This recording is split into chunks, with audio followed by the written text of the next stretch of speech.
Welcome to the Stratcom podcasts. I am your host, Kübra Akkoç, a journalist at TRT World. Today we are going to talk about digital diplomacy. Joining me now is Dr. Corneliu Bjola, who is an associate professor of diplomatic studies at the University of Oxford. Dr. Bjola, thanks for your time and joining us.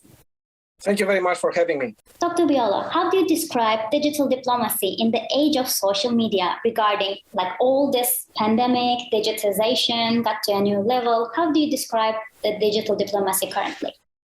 So when we talk about digital diplomacy, there are successive waves or stages of digital diplomacy. Initially, we talked about digital diplomacy in the context of the use of social media. That was the first wave. So simply put, we can talk about digital diplomacy as diplomacy that's being used, the conduct of diplomacy through the means of social media. But we have to be aware of the fact that, we, to a certain extent, we are well past that particular stage. So when we think about what happened in 2010, 2011, after the Arab Spring, that was the stimulus. That was, the driver for many Ministry of Foreign Affairs to adopt the new tools, which were in that case social media. But the second stage intervened 40 years later, about 2015, 2016, with the rise of the dark side. What I mean by the dark side is the use of fake news, the use of disinformation for achieving foreign policy objectives. This is when Ministry of Foreign Affairs discovered that actually is not only the social media can not only be used for engaging with foreign publics, for public diplomacy purposes, but also that they need to adapt and to deal with the fact that there might be hostile attempts to derail certain foreign policy objectives. So the second stage was mainly 2015, 2016, was mainly about how to deal with the dark side. This is when Ministry of Foreign Affairs started to develop strategic communication units exactly for this purpose, to deal with counter disinformation. But now, as we see with the pandemic, there's been an explosion, the migration of Ministry of Foreign Affairs to a different type of medium. So not only social media, not only strategic communication, but we've seen the rise of virtual platforms like Zoom, like Teams. So we are now in the third stage where, Ministry of Foreign Affairs started to use these kind of tools, virtual platforms, in addition to social media, in addition to strategic communication strategies in order to achieve their foreign policy objectives. I will also venture to myself to say that we are approaching the fourth stage, and the fourth stage is when a new type of digital technology, we're talking about artificial intelligence, we can talk about more advanced forms of virtual engagement like multiverse. So we are approaching that stage as well. So digital technology is evolving and is evolving fast. And that I think is one of the critical challenges for Ministry of Foreign Affairs to keep up the pace of their adaptation to this new transformation, digital transformation that we've seen in the past decade. Yes, I see you mentioned a couple of important points here. And among the books you authored or edited is Countering Online Propaganda and Violent Extremism, The Dark Side of Digital Diplomacy, right? It's called like that. Absolutely. This is what I discovered, many Ministry of Foreign Affairs discovered in the second stage, what I think. Initially, there was this kind of enthusiasm for the use of social media as a result of the Arab Spring. But then in 2015, certain things happened. What happened, it was Brexit, it was US elections. And when the many Ministry of Foreign Affairs learned from that, and diplomats, that what happens online does not stay online. It goes offline. And it can influence elections. It can influence referendum. It can create internal instability in the country. So they said that we need to be able to think about how to counter this situation. So at that stage, 2015, 2017, you've seen an explosion, especially in the context of European MFAs, of explosion of new units of strategic communication being developed. And the point for that was twofold. One was to monitor what exactly is happening online. Who is promoting these narratives? Who are the influencers? What are the narratives? And the narratives are quite, the number of them is quite significant. So the second problem for them is how to react. You cannot react to everything. So the issue for many, it was to identify those narratives that could be the most damaging. So the third stage was basically of the strategic communication units is after monitoring, after doing, the ranking and also the selection is how to counter them. And there are various approaches. initially there was the idea of debunking. We have to debunk these stories. We have to tell the truth. But debunking comes with certain limitations because sometimes it reinforces the very narrative that you try to debunk. A different approach that was embraced by European countries and the European Union was to build resilience. The idea being, okay, we cannot debunk everything, but maybe we can prepare the public not to be so gullible, not to be so easy to influence. So by exposing patterns of the ways in which disinformation is being used. Various countries embrace this idea, and now they are looking at developing capacities to build this resilience. And that, I think, it's an interesting transformation and challenge that we've seen in the European context. Yeah, exactly. I was about to ask that, like, how do you see things are going, like countries or just companies, private companies, how they are countering this online propaganda or, disinformation. So you see in the European context, you mentioned a good point here. So about this third stage, so Zoom, when Zoom become, widespread, and in fact, we are also doing this recording on Zoom as well. Many people started to speculate about, okay, they are stealing your information, they're stealing your facial, facial identity, everything. So don't open your camera, that kind of stuff. Then I think we just searched for the facts and started to use the application. So when each time when a new app like Zoom or new website or new something, online digital something revealed, is it normal that people are afraid of, to use it? Like, what if they're stealing our information? What if they're hacking us? What if they're, monitoring our camera when we are at home, just during our leisure time? You are right. When Ministry of Foreign Affairs at the beginning of the pandemic in March 2020 started to migrate onto Zoom and to a certain extent to Teams, a lot of concerns exactly about the facts that you mentioned. To what extent this kind of communication is secure for diplomacy?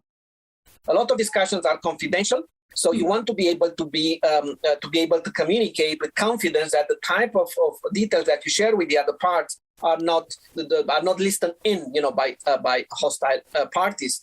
So indeed, there was a concern, and we have to keep in mind these platforms are developed by private companies, right? They are not developed by Ministry of Foreign Affairs, so they have to operate in a medium in which is not theirs, right? When they meet in Geneva face to face, they can control the environment, but on Zoom, on Teams, it's a bit more difficult.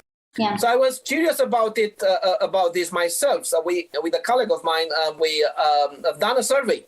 We sent a number of questions to about 100 diplomats, asking them how do they see the use of Zoom in their activity. To what extent do they see or Zoom or Teams, virtual platforms in more general? To what extent do they see that as useful in their activity, or to what extent do they see that as being, they may think that they can be used at the end of the pandemic? And the result was surprisingly positive, but with a nuance. They said that for many operational meetings, like, internal meeting, Ministry of Foreign Affairs, it can speed up, a number of activities that they do. It was also embraced by countries that cannot afford to travel much, going to multilateral meetings. So they appreciated the fact that can attend 2 or 3 meetings in real time with less, in a more convenient fashion. But we have also the resistance was to what extent this kind of platform can be used for high-level negotiation. And this is where they try to draw the line, exactly for the reason that they said that if you want to prepare meetings, like for G20s, that's totally fine. But if you want to discuss more sensitive issues, then, in-person meetings might be necessary. And this is why I came up with this new concept that I think is going to, in which digital diplomacy is going to evolve, which is called hybrid diplomacy. Some of the things are done online, some of the things are done offline. And then there is a combination of both. And hybrid education model as well. I think Turkey is also using it a lot at the universities and the colleges as well. So the use of virtual platform is here to stay. From all the interviews I've done with diplomats, they appreciate the convenience of being able to attend multiple meetings. Yeah. But where the situation may change is that high-level negotiations, sensitive negotiations, it's assumed that you can do it better in person, not only because of the confidentiality factor, but also the fact that in a person face-to-face meeting, you have more room to build a trusted relationship with the other parties, and you are able to read the room. So they think that negotiation face-to-face is better in terms of being able to lead to better results than the Zoom or the virtual type of engagement. Yeah, for sure. Exactly. I agree. And lastly, you said stage 4, the last stage is artificial intelligence. So people, again, were afraid of robots taking over in the future. Should be scared, should be afraid of it. How does artificial intelligence be involved in this digital diplomacy processes or institutions? How do you see it's coming? Indeed, several ministries of foreign affairs, especially in Europe, but not only United States and China, are also trying to look into this issue with a lot of interest, I should say, for several reasons. One is the amount of information that they have to monitor and to distill in order to make sense of the signals that are there in the digital data. So, for instance, think about consular affairs as it happened during the pandemic. Many requests done about travel restriction, people trying to find out what happens and whether they can travel to this place or that place. So on the consular affairs, we've seen the rise of chatbots, AI-powered chatbots that can actually engage with the public and respond to their request. And I think from this point of view, the consular affairs represents a low-hanging fruit for digital diplomacy and the use of AI. But in this kind of context, low-scale AI virtual chatbots. We've seen the same interest, greater interest also about the use of AI, and this is interesting, in international negotiations. I participated in some of the simulations that were trying to look to what extent AI can improve the negotiation process, to what extent AI can identify relevant stakeholders, to what extent AI can identify possible negotiation breakthroughs. And that I think is interesting. And it comes on the back of this fascinating breakthrough that was achieved by IBM in 2018. It was presented at Davos.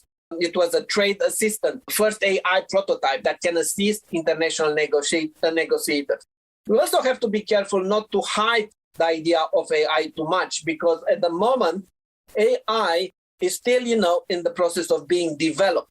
But nevertheless, this is something in which Ministry of Foreign Affairs have developed a strong interest. The race at the moment is between the United States, more generally speaking about AI, and China. And China, for instance, has mentioned the idea that, they prefer to develop an AI capacity to be able to understand where is better to invest, to make investment in the Belt and Road countries. So I think there's a lot of development. Probably in a few years, we're going to get a clearer picture of how this 4 stages that I mentioned is going to develop. But the promise is there, and I think, AI could be a game changer for many Ministry of Foreign Affairs. It's also more sophisticated. You have to, comparing with social media, this is a totally different type of game, because you need capacity and you need people with strong expertise. It's one thing when you try to send a tweet or to counter disinformation. It's another thing when you try to develop AI capacity that can actually assist you with international negotiations. But things are evolving slowly in that direction. All right, I see. Dr. Bjola, interesting times ahead. Thanks very much for doing this. Thanks for your time. Thank you again for having me.